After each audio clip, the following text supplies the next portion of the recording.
Ahmad ibn Hanbal bir ajoyib so'zi borki, ahli sunnadan emas talashishlik degan. Talashishlik ahli sunnadan emas. Sunnat egasi talashmaydi birovni. Chunki payg'ambarimiz sollallohu alayhi vasallam hadislar nima deyaptilar? Kimki haq bo'lib turib to'xtasa men jannatda o'rtasidan qasr beraman deyapti. Men to'g'riman? Bu noto'g'ri. To'g'ri bo'lsangiz to'xtab qo'ying. Payg'ambarimiz so'ziga ko'ra, men haqman desa to'xta deyapti, talashma. Ummat bo'linmasin, musulmonlar tarqalmasin, kuch kamaymasin. Chunki ilm o'qigan insonning qalbida birinchi taqvo paydo bo'lishi kerak. Xavf, qo'rquv paydo bo'lishi kerak. Allohga muhabbat.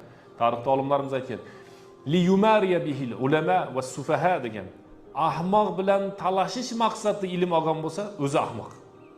Biz birovman talashish uchun ilm olmaymiz-da.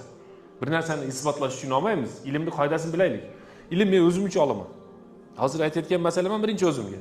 So'ngra sizga. Siz ham ilmni o'zingiz uchun olasiz.